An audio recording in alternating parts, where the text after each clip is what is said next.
But what is lacking here is the soft skills, well-being, mental health, resilience. All of this should be packaged together with whatever that you are actually learning in college.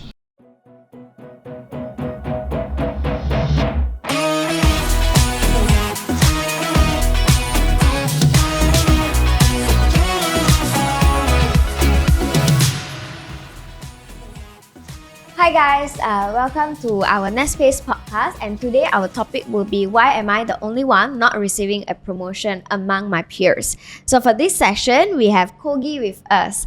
Kogge, maybe you can say hi to our viewers. Hello everyone, thank you for having me. Thank you for coming. So for today's session, today's podcast, we will be looking into to discover and understand the answer for why a person isn't getting promoted, even though they think even though the papers, everything states that they are very good at their job. So apart from the technical skill, what are the other skills needed to thrive at work and earn the promotion? So this is what we will look into. But prior to that, let us talk about or let us know about your background a little. So Kogge, maybe can you let us know what is the industry that you are currently in?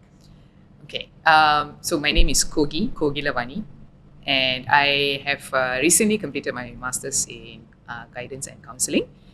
So I have been running a social enterprise for the past 7 years, maybe. Mm-hmm. Yeah, I think since 2015. Mm-hmm. Yeah, officially registered in 2016, and we focus on mental health. So we run mental health awareness program for school students, and to sustain our work for the underprivileged community and at-risk students, what we do is we run corporate trainings mm-hmm. and talks, even consultation for companies mm-hmm. Around mental health and resilience building. Mm. So we do a cross-subsidization model where mm-hmm. whatever we earn, the sales that is made from this mm-hmm. actually supports our work for our beneficiaries. Mm-hmm, mm-hmm. Yeah. Okay. So prior to your social enterprise, what were you doing? So I am actually an engineering graduate. Yeah, I worked as an engineer for about 5 years with Motorola. It was great. I learned a lot. I enjoyed doing my job. But at the end of the day, I didn't find it fulfilling. Okay. I made a lot of money. Yeah. So, and then I decided to quit my job after 5 years mm-hmm. in 2010. Yeah, I quit. Mm-hmm. And the whole year, I actually took time off to find out what exactly is working for me, what is my passion, what makes me happy when I engage in it. So I tried teaching, I tried free tuition at shelter homes. I also gave paid tuition because I needed money. I went into a lot of arts-based activities, photography, music. I'm still learning music. Actually, I play the Indian classical music instrument veena. And I did event planning, a lot of things for me to find out what works. And then I realized that what really makes me happy is guiding, coaching, teaching, and also arts. It was very fulfilling whenever I got into anything to do with arts. And I also enjoyed reading and writing. So I then decided to pursue what makes me happy, and that's how eventually the social enterprise is actually set up. I see. Just want to know a little bit when you said the fulfilling part. Mm-hmm. So how did you identify that this is what makes me fulfilled? So every night when I go to bed, I will usually try to recap, what happened today. So after being in engineering for 5 years, when towards the end of the 5th year, whenever I ask myself, what did you do today? How impactful was your work? Yeah. Are you happy with what you are doing? And I couldn't answer myself. Then I realized it was not fulfilling. And my stress level was increasing. I realized that I was getting anxious for no reason. I was not really exercising, was not eating healthy. Yeah. And all of that didn't seem important, which is not myself. I am usually someone who's quite focused on health and eating healthy and exercising. So stress level was going high, was affecting my relationship with my close ones. So I realized that something was not working, which is why I decided to take a break and recalibrate. Yeah. So would you say, because you mentioned that the social enterprise focuses on mental health, yes. right? Would you say that is the reason, whatever that you felt, whatever that you went through is the reason why you wanted to focus on mental health and you integrate it with guiding, coaching? Okay. So, two reasons actually. One is yes, what you said, because I understood the importance, of well-being, and when I was growing up in school and at home and all, mental health was not a priority. I mean, none of us, I think, Asian parents do not know the importance. I don't blame them because they also were not given that information. And I realized how things can be different and how kids can actually develop themselves if they had access to mental health awareness, mental health content.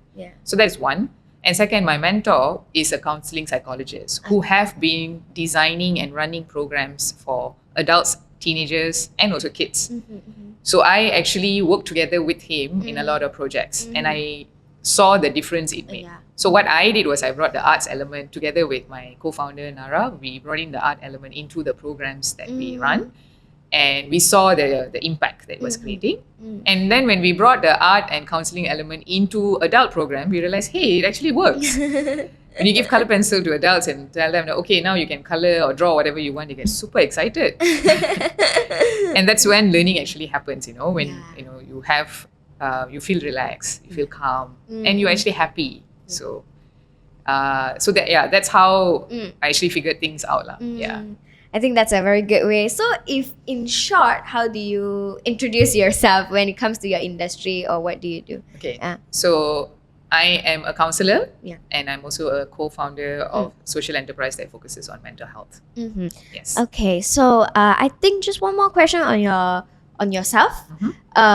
So you mentioned that 7 years ago you started a startup, right? Yes. All right. So that means it's about more than 10 years working as an employee as well as now as an employer. So what drives your passion to your work? Because I asked the question of what makes me happy, right? I've been in the engineering industry. Actually, after engineering, then I took a break and I did a few more stints in a startup ecosystem. So I worked in Cradle for about 3 years as an investment manager, and then I also did a stint in Magic. So I've been in different environment. I've seen the money. Some, like engineering, paid me very well, but I realized it was passion what drives me, not money. And then when I took a job with the GLCs, the money was not so great, but I learned a lot of new things. So that also was very interesting for me, but it only kept me going for a while. The thing is that those jobs with GLCs opened up my opportunity to train and guide other people. So I trained startups. I actually coached startups. I taught people how to pitch. So all of these experiences actually went back to what made me happy, which is coaching, guiding, teaching, right? So I realized that if I do something that is aligned with what makes me happy, so that is actually sustainable in the long run. Yeah, so which means the great question that a person should answer is that what makes you happy at the end of the day. And how much do you know about yourself? Have you actually asked these questions to yourself? All right, so now let's go back to our topic. So as what we mentioned, our topic is on why, or we are trying to discover the answer to why people are not getting promotion, or why they tend to have that question, right? So, but prior to that, let's talk about the current workforce. So currently the Gen Zs, myself, are going into the workplace. So I think the one of the common thing is that the Gen Zs, we grew up with social media. So basically the Gen Zs, they had all the basic things that previously the millennial or the generation before millennial did not have, and they had to fight for. So when it comes to in that way, what kind of empowerment are we talking about For the youth, the Gen Zs? What kind of empowerment? Actually, if you ask me, the Gen Z, right?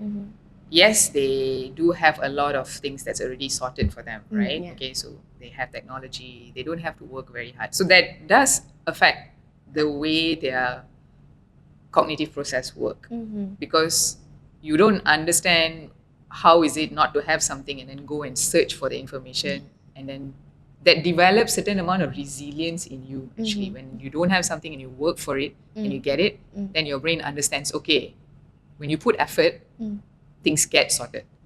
when you try, you can resolve something. So there is some amount of effect in the Gen Z's resilience actually, because everything is given to you without you even trying very hard.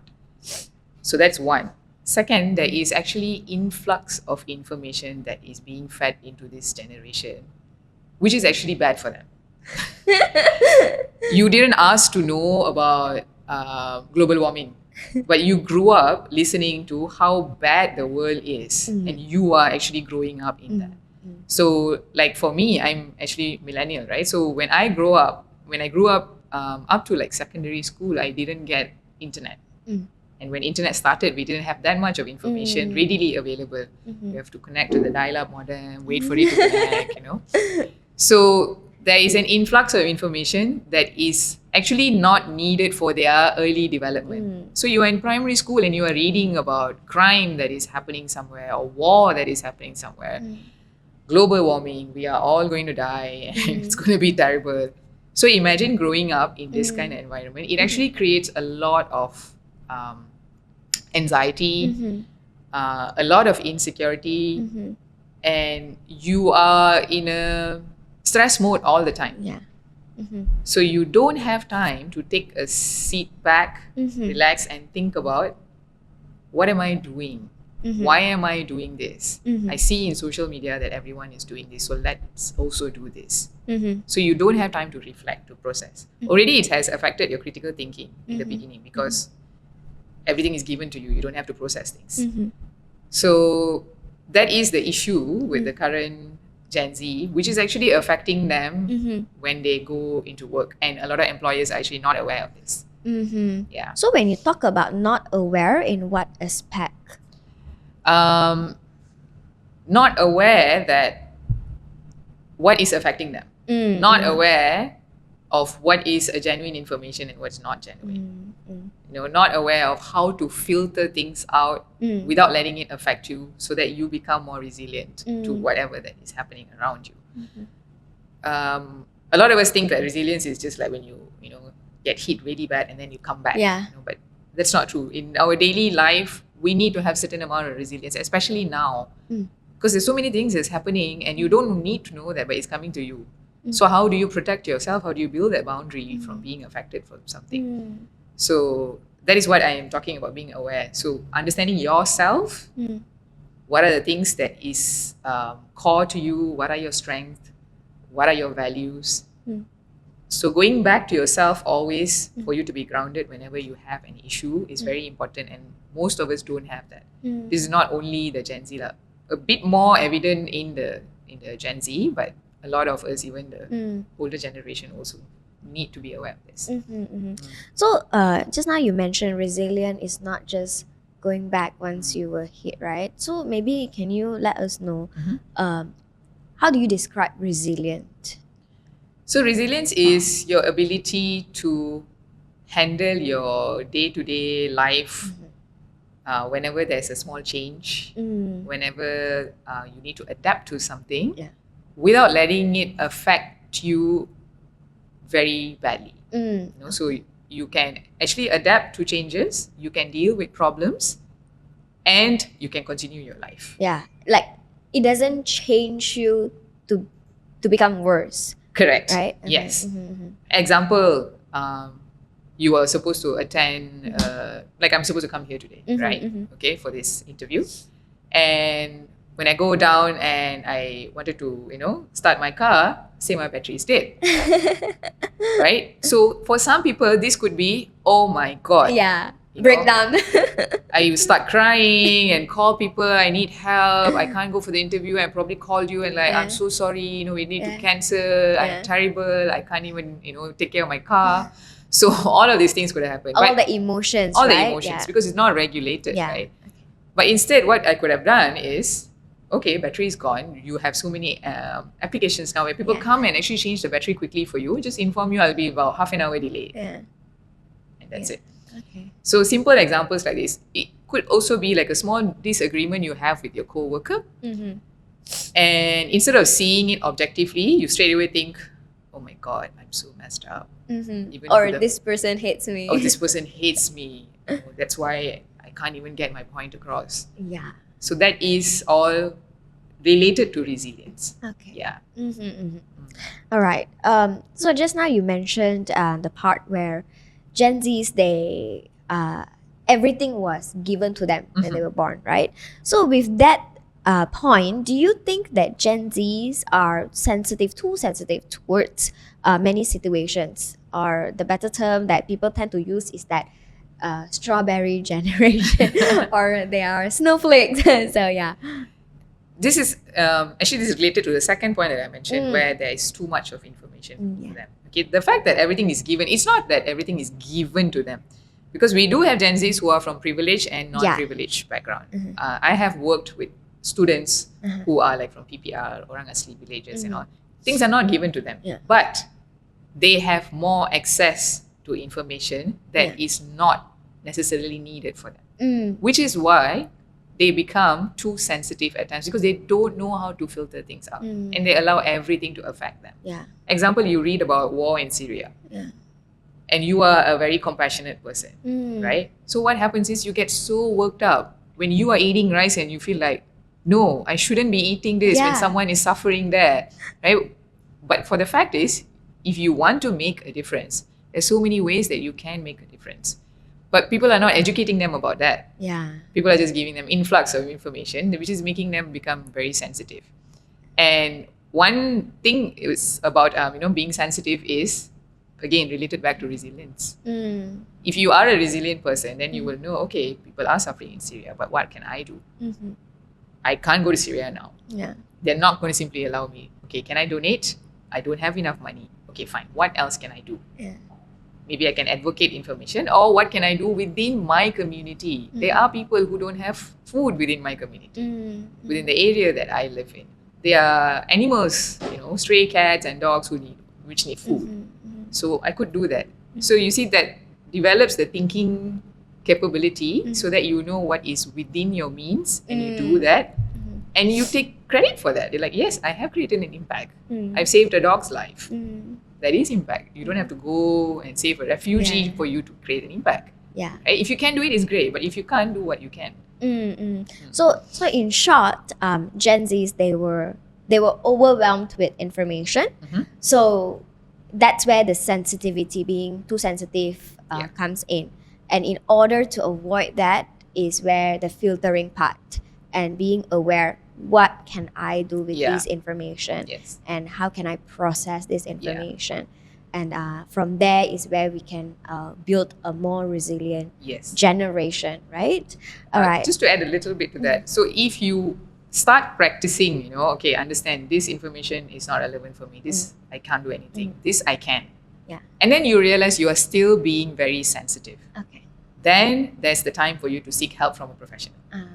So you need to know, okay, there are certain things that you can do within your capacity. If you feel like it's still not helping, you're still having issues, you still can't sleep at night thinking about what's happening in other country. You still, can't eat well, you feel very stressed. So when certain things happen, you feel your heart beats very fast, right? So if you still realize these issues are happening and you can't do much, seek professional help. See someone who can help, can talk to you. Or if you have friends and family members who are close to you and can understand what you are going through, talk to them. If still cannot, then talk to a professional, a counsellor or a psychologist or any therapist who you think will be helpful. That, I think that makes sense right now, like when we put it into a flow. So another thing is that now going into the workforce, right?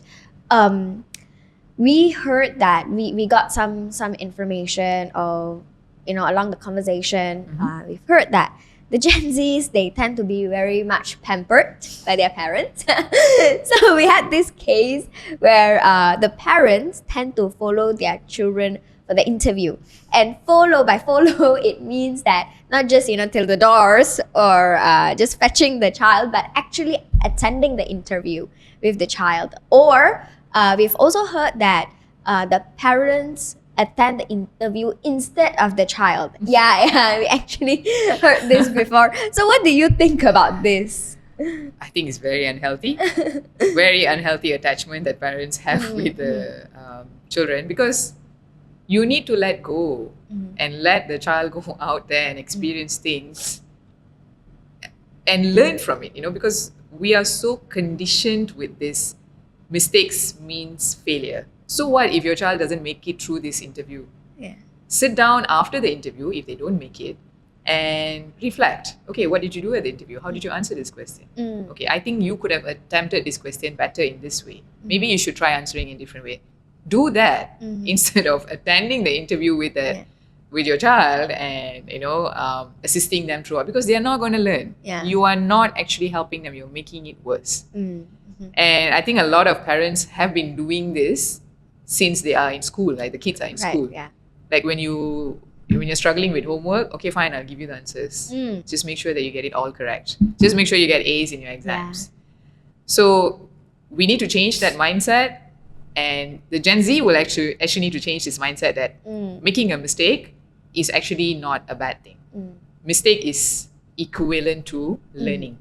Every mistake you make is actually giving you a chance for you to learn and improve yourself. So once we cultivate that mindset, I think we can see some changes in the Gen Z and the parents. Right? So do you think the pampering, where do you think the pampering comes from? Like, why do you think the parents would like to feed everything to the kids?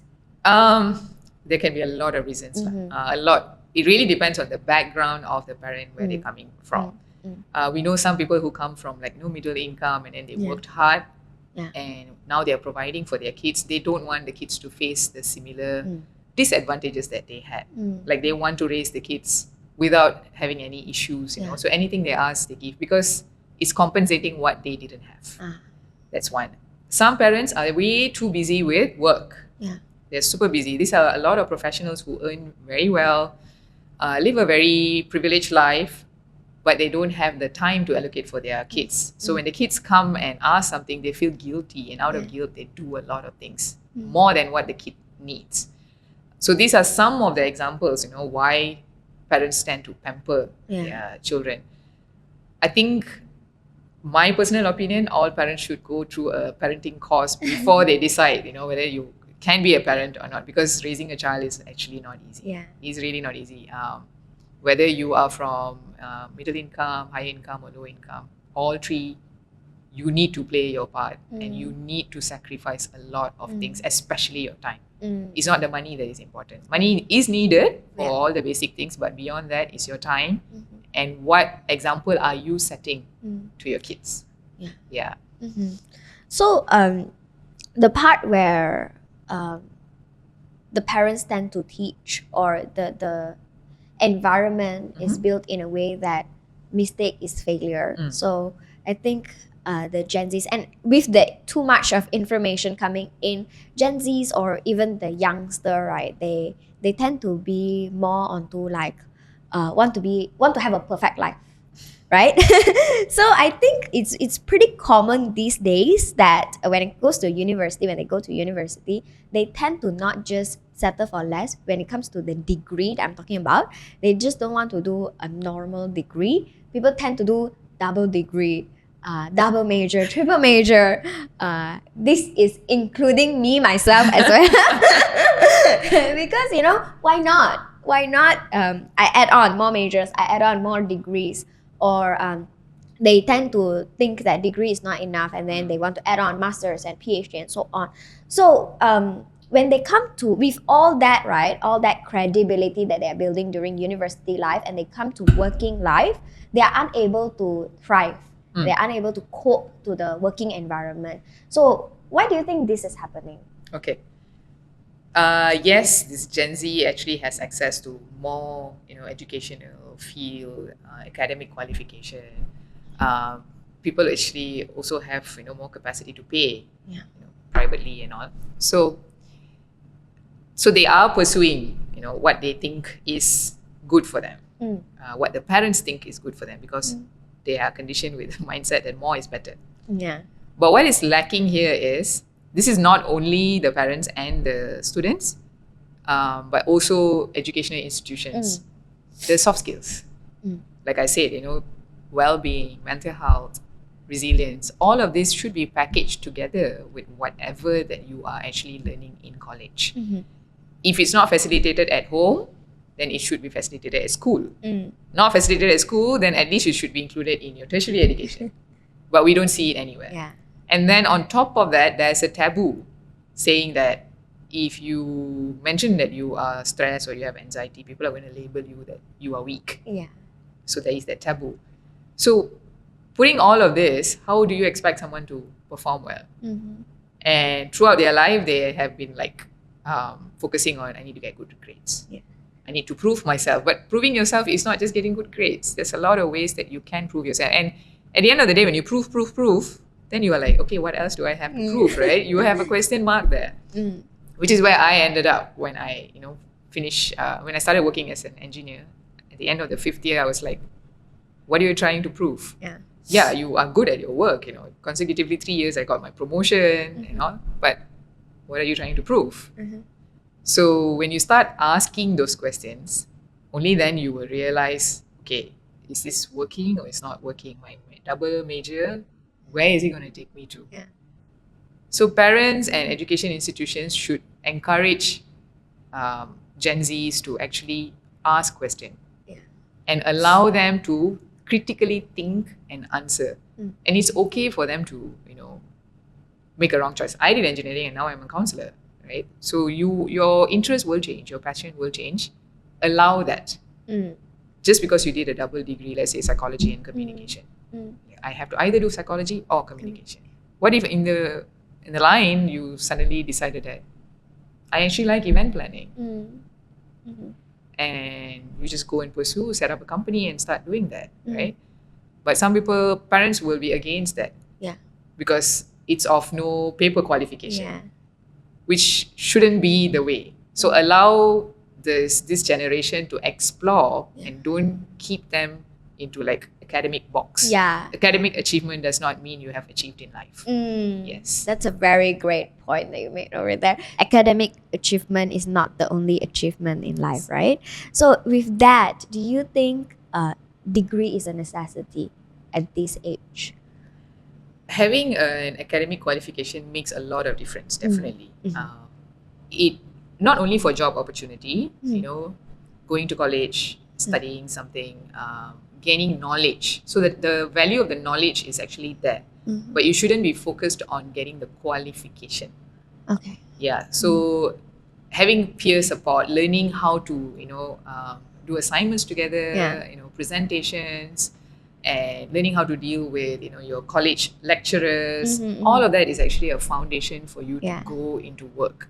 So I would definitely say that it is important. Tertiary education is definitely important, but that's not the only thing. Right? So don't focus so much on the grades and the qualifications and all. Focus on your learning. What are you learning and how can you apply this?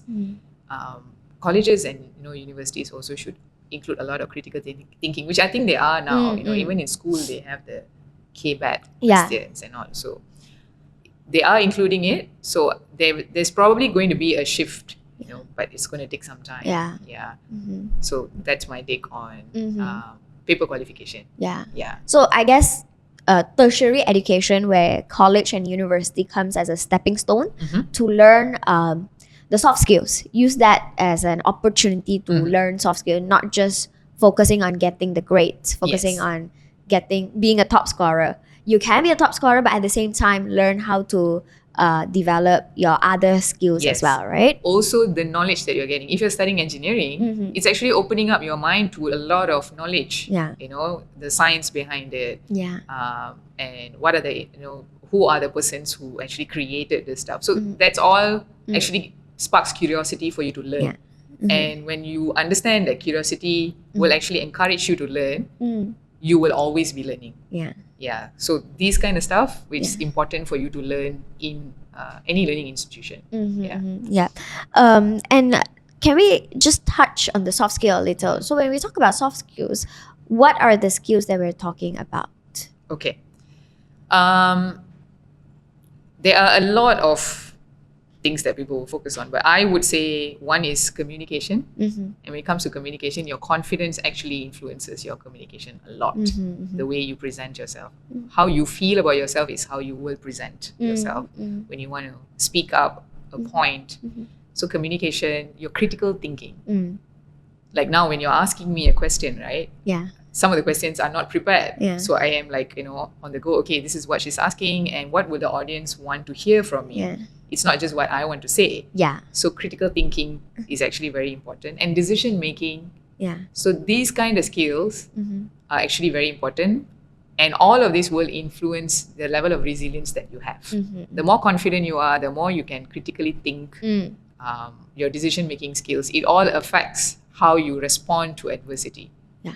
And adversity is something that you can't avoid. Yeah. Right? And change is also something that you can't avoid. Change is the only constant. Yes. We didn't learn that during the pandemic. I don't know what was the pandemic for. So, yeah. Along this, there are, of course, many other skills that people will say, presentation skills, this and that. But for me, these are the core ones that everyone should learn. Yeah. Okay, then let's talk about the soft skills that is needed in the when they go into working life. Okay. So when they start their career, so what are the soft skills that is needed, and how or where could they have learned that back in during their tertiary education? Basically, these three things that I told you. These three soft skills will get you through your personal life, your work, your professional life, everything. Because number one, confidence, which is why I said, tertiary education is important. The moment you go into college or university, you come out with a degree or a diploma, master's, it actually boosts your confidence. When you want to have a conversation with your colleague, right, and your colleague has been there for a few years, the only confidence that you have is, I have gone to university and I have learned this. So that boosts your confidence. Yeah. And then you can go into a discussion and understand what is he or she trying to say, and what can you add on to that, or how can you ask questions so that you understand things better. So that is one. And then critical thinking. Without critical thinking is why we have a lot of people who are just like going in to work, check. Okay, time's up, lunch, and then come back, check. Okay, time's up, I'm going home. Yeah. Without even thinking, what is this check thing that I'm doing? It's just a task list. How is this adding value to me? How is it adding value to the company, to my team? Yeah. Am I actually giving what my stakeholders want? Or when I'm going to speak in front of someone, like I'm presenting in a meeting, who are the people who are there? What is it that they want to hear, right?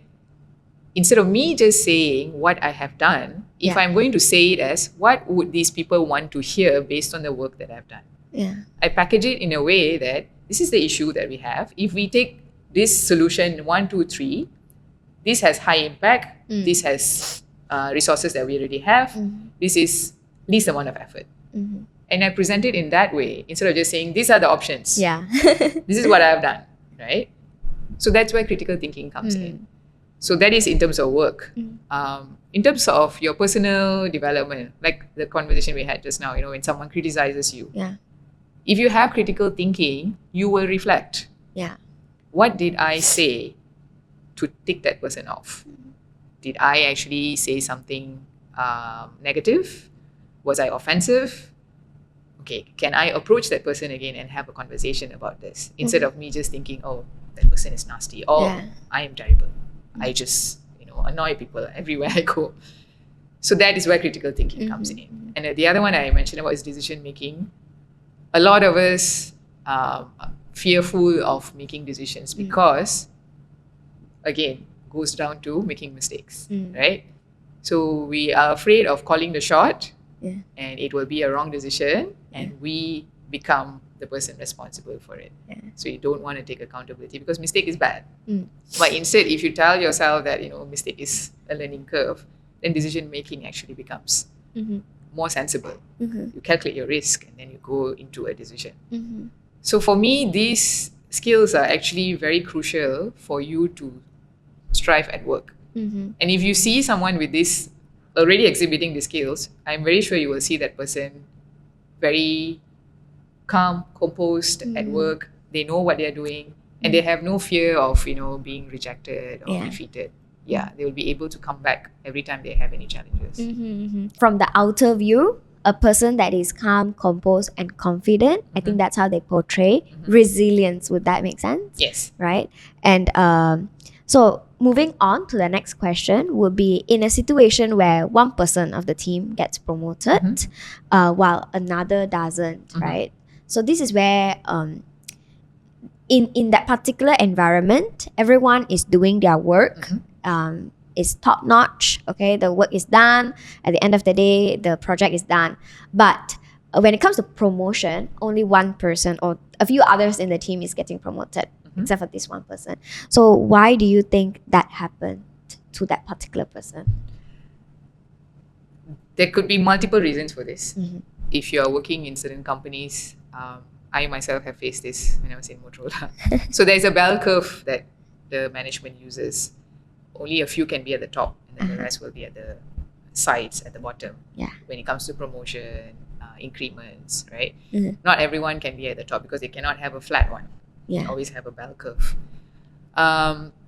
So it could be because of company policies using that.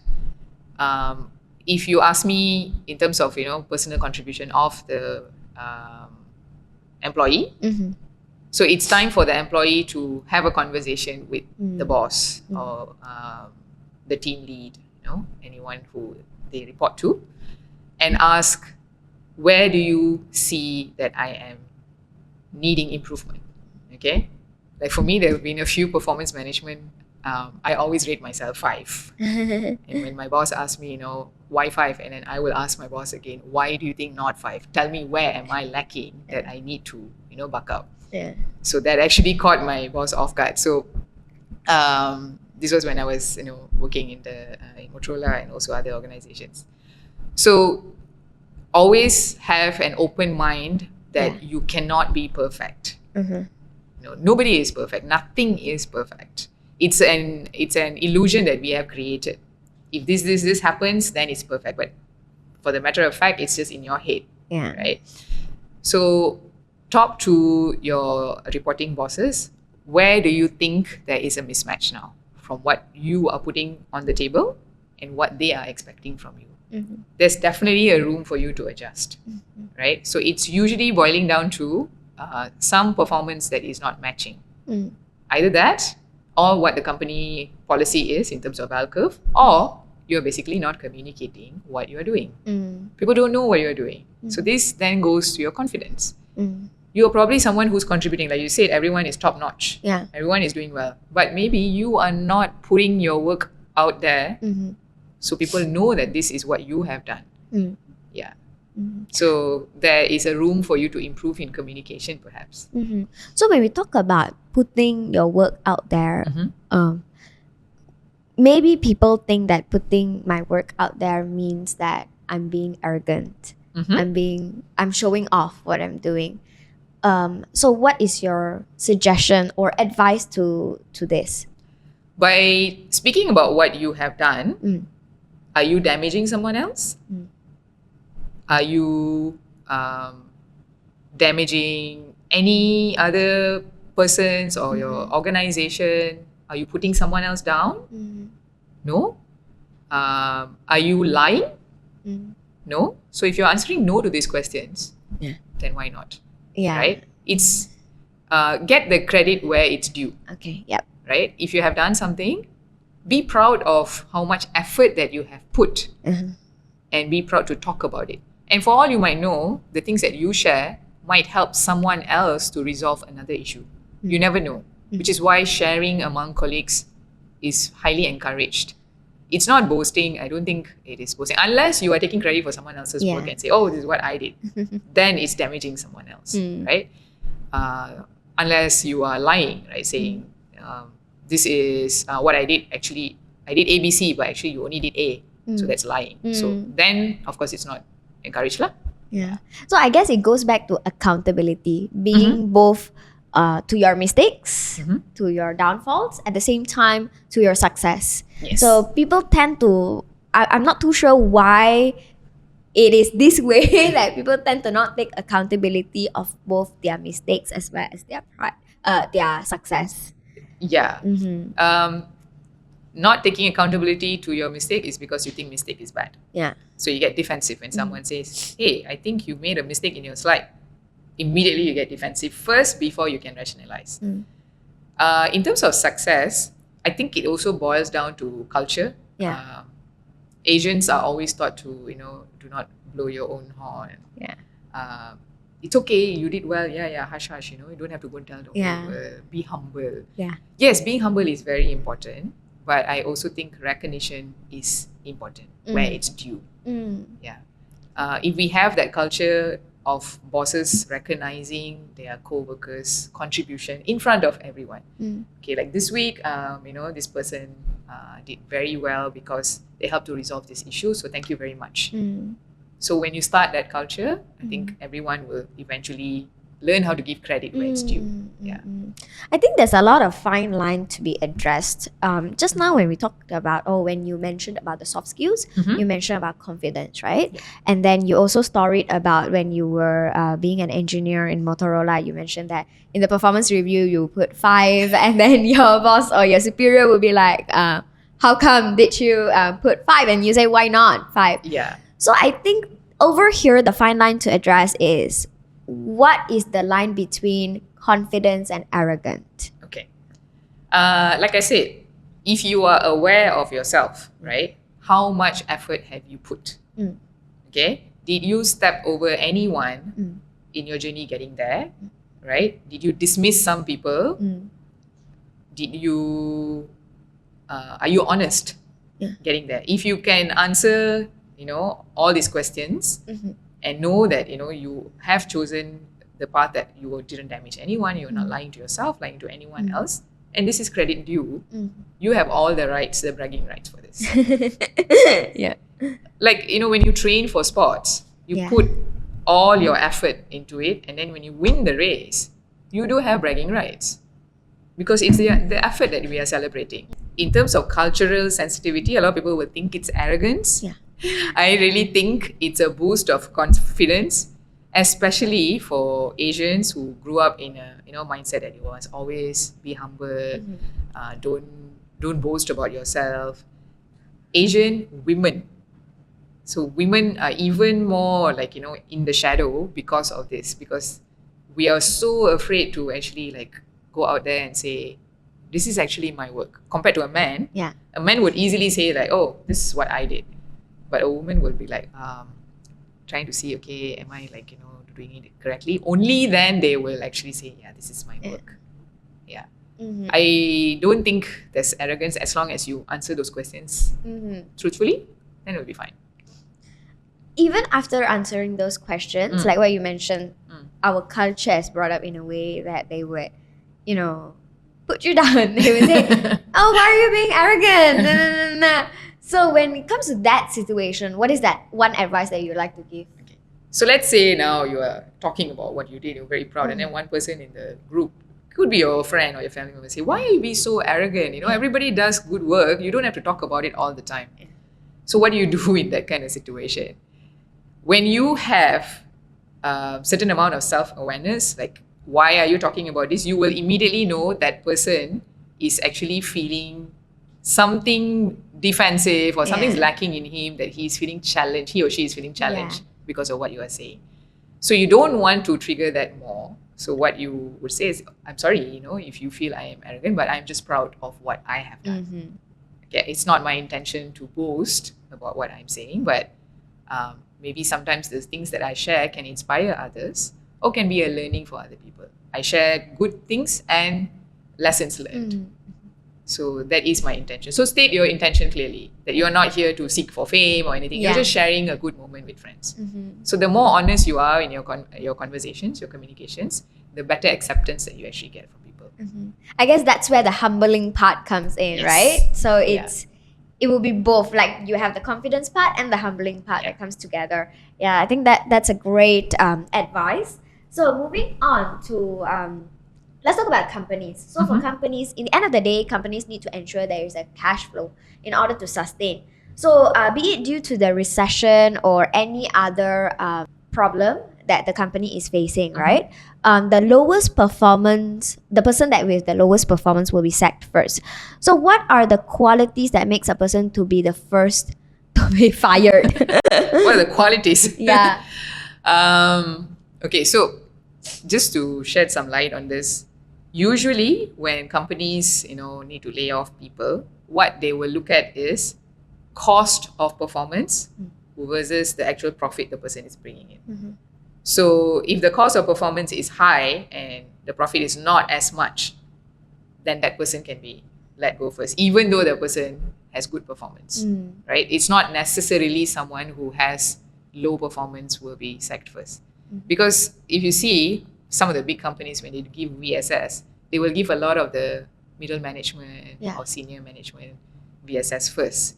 Because one is they will see the cost of maintaining them in the company might be too high because of the benefits, the salary that they get. So there is that scenario as well.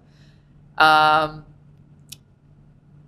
think in terms of performance, what you need to ask yourself is, are you actually meeting what the company needs, right? What the company needs. Whether you are going to be made redundant or not, that's something that is beyond your control. If you have that in mind and you work, then there's a constant fear, which will affect your productivity. You won't be able to objectively think about anything. Like you want to put effort, like anyway, I'm going to be made redundant. What? So for what, right? So always make sure that whatever that you are doing, does it match what the company wants? Does it improve the company productivity? And the second thing is, again, back to communication. Are you making it clear that this is what you are doing and you have actually achieved what is expected? Do people know what you are doing? Even though you're working in silo, some people are coders, programmers, they work in silo, but make sure your superiors, your team leads actually know what you're doing and this is your work.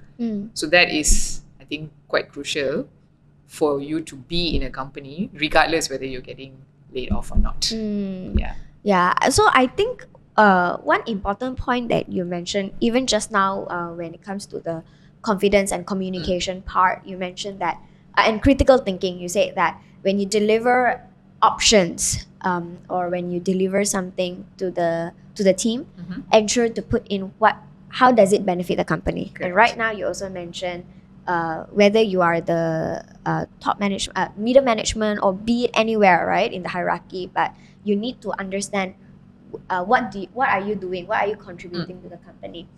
So when it comes to those after graduates, fresh graduates entering to workforce, they tend to, or when they attend interviews, they tend to think what the company should be doing to them or giving to them instead of how can they help the company. So for this part, how would you like to give them an advice, or how can we tell, or a tip for the fresh graduates that are attending interviews? Number one, do your homework. Find out about the company first before you want to find out what the company is giving you. Certain companies might have a clash with your values. Like for me, I think I personally would not be able to work in like tobacco companies or any alcohol-based companies because I do see clients who come due to addiction and all, right? So that is my personal value. But if that is not clashing with your values, then you can proceed with it. So what is your value? What is that? Is it that you can offer to a company, right? What is your value? What is it that you can offer? And find out about that company. See whether what you can offer and your values matches what the company is as it is, without going into the question what they can offer you. If you see there is a match, that's definitely something that you can learn. So if you are interested in, say, education, right? You're very passionate about empowering people, education. And this organization actually does programs for school children. So you can see there is a match. So instead of going in there and asking, what are the things that you can offer me? Of course, they're going to tell you the salary and the benefits, right? So besides that, you have to understand that whether you have a match or not. And tell them that this is what I can bring to the table. That will make you look more attractive for an employer. Instead of you asking, what are you giving me? How many days of off do I get? Which is basic, okay? Everyone needs to know that. Yeah. But HR will definitely give you that package. But what's more important than that is the match between the expectation of the company and yours. Do you think that's where the fulfillment comes in as well? Correct. Yeah. Yeah. So I did a talk a few months ago about finding relevance at work. So a lot of people see their personal life as a circle and their work as another circle, two separate ones. And usually work is bigger because you spend like 9 to 5. Yeah. Right? And then when you go home, you're like quite zonked out. So what I was trying to, emphasize in that talk is you should bring both about the same size. As much as you grow in your career, you should have personal growth as well. And try to see how much you can intersect both. Yeah. Okay? So the moment there's an intersection, that's where you can find passion. So what are you passionate about? You can actually bring it to work. I mean, I'm fortunate enough that I can create a job opportunity with my passion in. Maybe not everyone has that opportunity. But as much as you can, try to relate the things that you do at work towards what makes you happy. Yeah. And is that particular, I think I would like to call it as a recipe. Is that particular recipe would serve a valuable player, to be a valuable player in the company? Definitely. Because your attitude towards work changes. You are not just coming in to tick off your check boxes. You are actually seeing the link between what you are doing and what makes you happy. Example, if fitness is what makes you happy, being fit and strong makes you really happy. So what do you need for that? You need your gym subscription. You need maybe to buy some tools and keep in the house. So in order for you to achieve that, you need certain amount of financial capacity.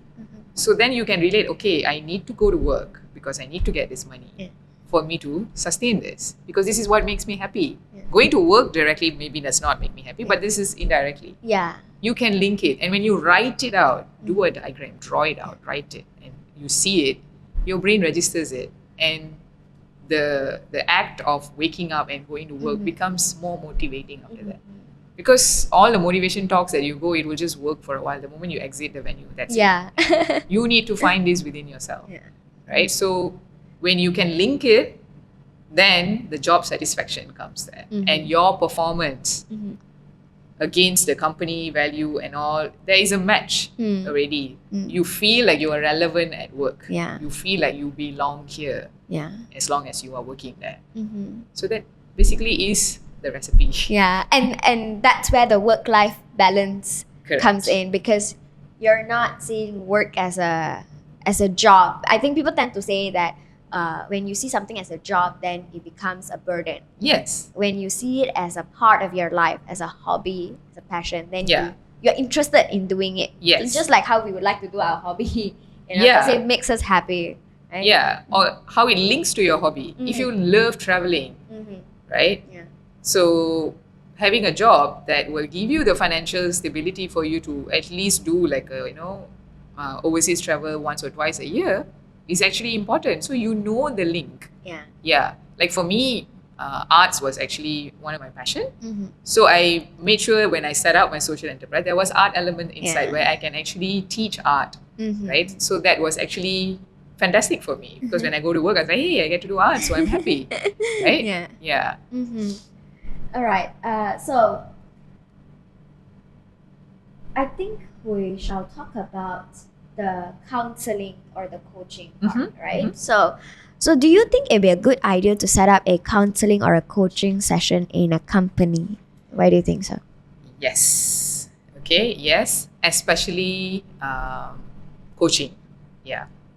Because like, a lot of things that I've shared with you now, everything is just on the surface, right? I'm giving you tips and all on the surface, but for you to practice it, like anyone who hears this podcast after this, they will be like, okay, yeah, I want to do this, but I'm very sure that you'll get stuck somewhere. You will need some amount of guidance from every now and then. Either it can come from your team leaders, your bosses, or you need to seek external. What I would suggest is any organization, your top level management, your team leaders, your supervisors, get trained on how to manage people, how to bring the best out of them. And people management is one of the toughest things. It's really, really not easy. I manage a small team and I really can see, how much effort it takes for me to make sure everyone is delivering their best. Yeah. And that is a match with the work that they're doing and they feel relevant at work. So imagine bigger teams, like, if you have like 40 people, 50 people, or even more, right? So leaders in the organization must have access to coaching. You don't have to give it to everyone, So the leaders can actually pass down certain culture, certain culture in the organization where it makes discussion easy. It cultivates confidence among people. Has an open door concept where anyone with an issue can walk in easily without fear. That's one. And given the current situation of high level of stress and anxiety, post-pandemic, we're actually seeing this because there are a lot of changes. Some people got comfortable with working from home and then now they have to come to office, so they're finding it a bit challenging. Some people had to change jobs. Or some people got demoted. So all of these, changes that is not being addressed. How are you feeling emotionally about this? Talking about stress and well-being at work is not normalized. So when you're stressed, you keep it to yourself, and that causes, it impacts your productivity. So because of this, I think giving employees access to counselling is important. But I understand the challenges that Malaysian working environment will face, because the moment you say someone is going for counselling, people start, having, the perspective, right? Yes, there's a stigma. So as organization leaders, normalize talking about well-being. Open up your door saying that anyone feeling stressed, feel free to come and approach me. So when you create that culture, then I think acceptance to counseling and coaching and all will become like a norm. Eventually. I think we are progressing towards that, especially with right now with the Western input and how we tend to think or look towards Western culture. So the mental health, all these topics has been like widely spoken right now. So let's just go back to the promotion part, right? So when we address the part where one person among the team member did not get promoted and the others get promoted, so that's where that person would feel like jealous towards the others, and like what we spoke in the beginning part where they may think, oh, maybe I'm not doing so well. They will self-sabotage themselves. So how to overcome that? So when you feel jealous, first of all, when you feel jealous, that already shows that you are not practicing critical thinking and you are not having confidence in yourself, because you are actually doing a comparison and feeling that you actually deserve that and the other person does not deserve it. When it might be the case, I don't deny that sometimes these things happen at workplace, but the best way to deal with this is usually come back to yourself and ask, what is it that I can change for me to be that person? That's one. And then, do I really want to be that person? Is that what I really want? Ask yourself that question. Is that promotion what I really want? Or is there like, okay, maybe I'm stuck in this job that doesn't fit my skill set, or it's not something that I'm passionate about. Do I need to look out for another job? So there's a lot of possibilities that you can actually look into. And for that, you need to understand yourself first. Why am I feeling this jealousy thing? Is there something that I'm really lacking of? Or is it something that I have not settled from my past? Have I faced similar situation before? So this is a bit more therapeutic lah. So in therapy wise, if people come to me with this scenario, then this is what we explore.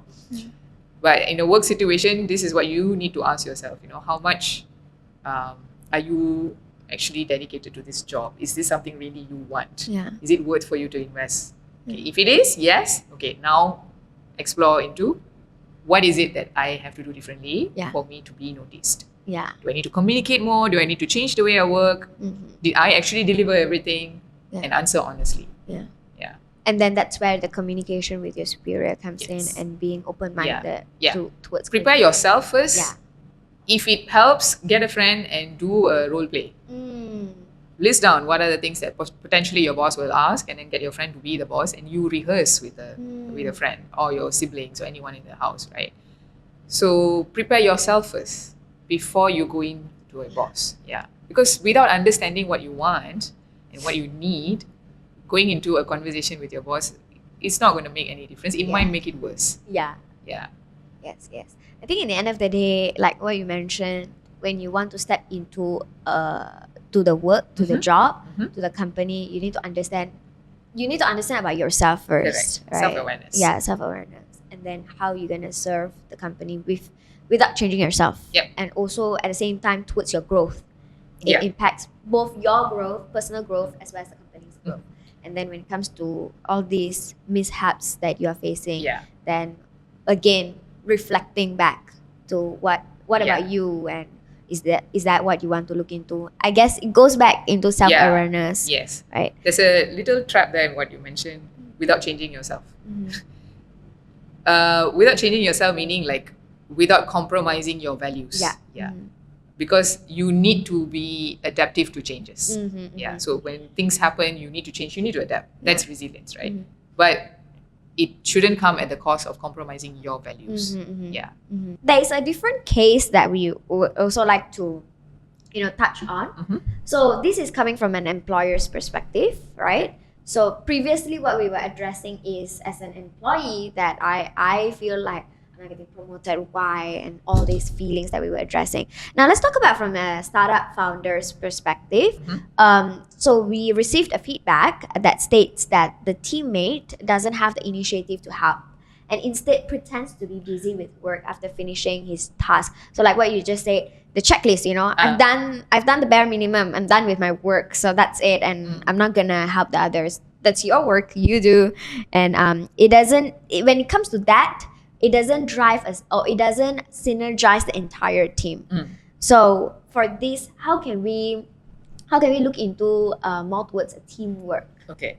So clearly this person, either this person is in the wrong job, where he or she is not connected to the job, they don't feel like they belong here, their job is not relevant, or they are having some other issue, like maybe they are dealing with some personal stress, they're not motivated. You never know, some people might even have depression, right? So this actually goes down to the leader in the organization, or whoever that person reports to actually step in and have a chat with that person, and to find out what is the issue actually. And for that to happen, of course, there needs to be a bit of rapport building, and for the employee to feel comfortable to open up and share, right? You'll be surprised sometimes, all you need is a leader to sit and ask, do you actually have anything that you want to share with me? That's all that they need. And then they start pouring out. So it comes back to the leader to actually find out first what is the issue that's bothering this one person before you try to fix the whole team dynamics, right? Because if that one thing is fixed, then maybe everything else will fall into place. Yeah. And like I mentioned before, make it a culture for you to have open communication, open conversation. If not among everyone, at least you and one co-worker, they can just come in and be honest with you whenever they are not happy with anything. Accept comments, accept mistakes. If someone points out that you are a leader and someone points out you have made a mistake, accept it. I think maybe that is my part, my bad, so I can do things differently. So I think as long as you have like open communication and encourage the team also to be aware of, this is what well-being means. This is what a team that is supportive means. Establish that messaging. When a co-worker is feeling demotivated, what are the things that you can do to be supportive? As simple as, posters, how to support another team member. So when people are aware of these kind of things, then they will start doing what they are supposed to do. Because we have seen this among students. When we go in and talk about mental health awareness, and then they start looking after each other. So I'm sure the same model can be, replicated in Yeah. working space. Yeah. Yes, that's a great one. And when we talk about open communication, Mhm. so communication in general, right? Mhm. People tend to think that if they talk a lot, that is them being good at communicating. So what does it actually mean when we say a good communication? Okay. A lot of us would have heard the training, effective communication. It's Yeah. quite a cliche thing now. Yeah. For me, effective communication, a good communication means you understand your audience, you understand what they want to hear, Mm. and you deliver that. Mm. You might have a lot of information, but that doesn't mean it's useful for everyone who's listening to you, Mhm. right? So critical thinking comes in there. You have to practice your critical thinking and your confidence in the way you are delivering the message. People think that you only have to practice, for a pitch or for a presentation or when you're giving talk. But in real life, everyday communication where you're communicating with other people is actually important, and it's a practice for you to make sure that people are listening to what you are saying. Mm. Goes down even to your personal relationships. If you have a spouse, Mhm. you're just going on and on and on and on. Your spouse is not going to hear. But if you know that your spouse is also tired, okay, went through a long day, and you want to just deliver this one specific message, how can you deliver it to capture his or her attention? So, understanding what your audience need and giving them that packaged in a way that it will be attractive is the key for effective communication. I think that's a very nice way, because you mentioned communication is in a way that with all the information that you have, I think this is also touching back how Gen Zs have access to all information but learn how to filter it. Yes. So this is where the effective communication comes in Yeah. as well. You have so many information, you know so many things, but what are the things that you can put it in a way that people want to hear and Yes. it benefit. Yep. And this is the part I think you also mentioned where when you go for an interview, when you put yourself out there on what are the values that you can provide. Yes. Once again, it is a lot of things that you want to ask and get from the employer, but what is the thing that you want to put it out there that you can get in return, but at the same time the employer also gain, right? So I Yes. guess in the end of the day, it is going back to communication, but on top of that, or top it off with critical thinking, right? Yes. I think just two more questions.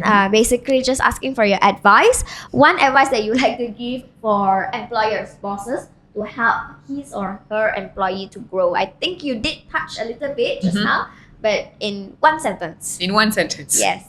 First of all, I actually don't like giving advice because I don't believe advice works. You just show people how is it done and see whether it works for them. So for employers, I will go back to what I said earlier. Keep your doors open in order for your employees to feel comfortable to come in and discuss things with you. That will help you to break the stigma of, oh, I'm superior, you are below me. Try to have a flat hierarchy. I think it's very important for Gen Z to actually feel that way, because they feel very small. Sorry, you said one sentence, but I'm No worries. Yeah, so keep your doors open. Yeah. So another one would be, what is the life hack that you would like to give to the employees in order for them to help in their personal growth when it comes to, as well as at the same time to the company growth? Okay. Self-awareness is, I think, the most important thing. Ask yourself often, what is it that makes you happy? What else can you do to make you happy? And try to link all the activities that you do, your job scope, and I'll see where does it lead to, and does it lead to the thing that make you happy. Understand your strengths. Ask your friends, what do you think is my strength? Ask yourself, what is your value? There's a lot of online assessments that you can do to understand values. So do all of this so that you know who you are before you bring yourself into a work setting or relationship or family, anything at all. So that is what I would tell any employees. Yeah. All right. Thank you so much, Kogge. I think that's the last question. Yeah. So that's all for today's podcast. Thank you for joining us today. Thank you for having me.